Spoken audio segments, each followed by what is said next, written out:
You ever make a choice and then, like, a minute later, think to yourself, what was I even thinking? Yeah, we've all been there. Well, today, we're gonna pop the hood on your mind.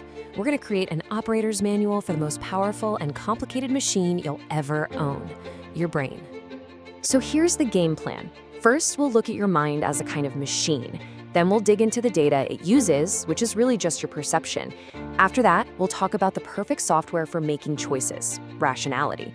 And of course, we've got to cover the common system bugs, or biases, that mess things up. And finally, we'll get to the good part, how to install an upgrade and start making way better choices. All right, let's start with this big idea. Just for a minute, think of your brain as a supercomputer, right? It's running this incredibly complex operating system that's constantly processing information to produce choices. But, just like any machine, its final output is only ever as good as the data it gets and the program it's running. And that really gets us to the heart of it, doesn't it? I mean, if we're all walking around with these supercomputers in our heads, why is it so hard to make a good decision? It doesn't matter if it's something small, like what to have for dinner, or something huge, like a major career move. Why is it such a struggle?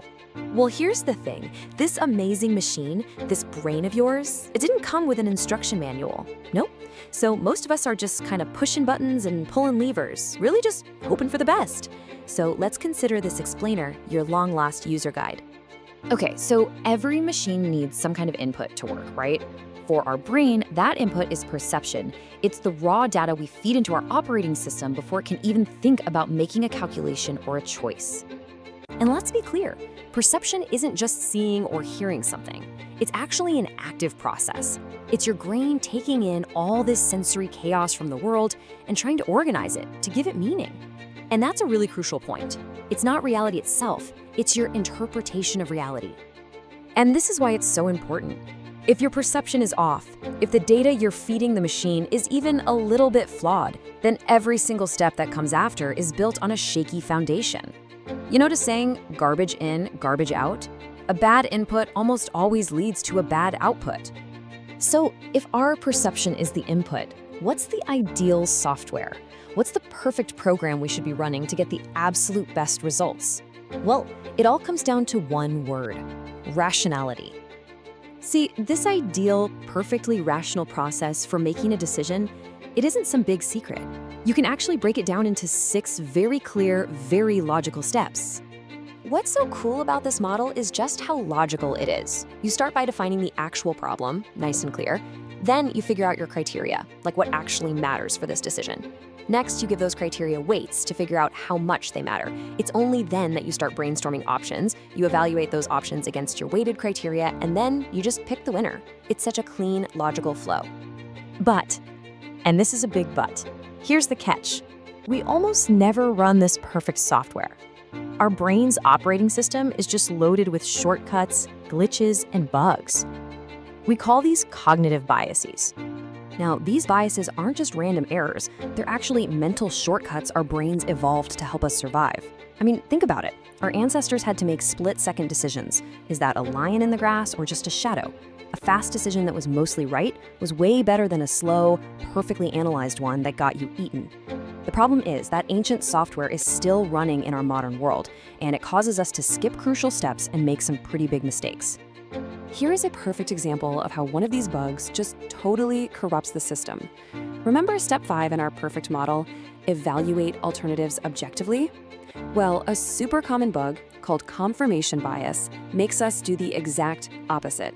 We actually go looking for information that supports what we already believe, and we totally ignore anything that challenges it.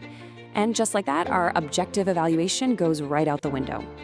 And there are so many of these bugs. There's overconfidence bias, where we think we know way more than we actually do. Anchoring bias, where we get stuck on the very first piece of information we hear. There's availability bias, where we give way too much importance to information that just pops into our head easily. Oh, and a big one, escalation of commitment, where we keep pouring resources into a failing decision just because we've already invested so much. So this leads to the million-dollar question, right? How do we fix this buggy software? How do we debug our own thinking and maybe install a little upgrade? It all starts with self-awareness. It's that simple. You can't fix a bug if you don't even know it's there. The first, and honestly the most powerful step you can take, is to just understand your own tendencies.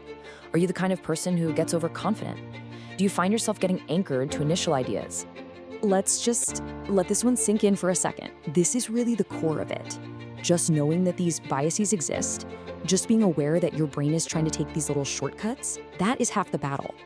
Awareness really truly is the first step to upgrading your entire system.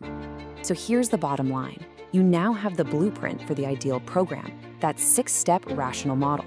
You can literally use it as a checklist. The next time you have a big decision, walk through those steps and consciously ask yourself, wait, am I falling for confirmation bias here? Am I anchored to that first number I heard? You can actively debug your own thought process in real time.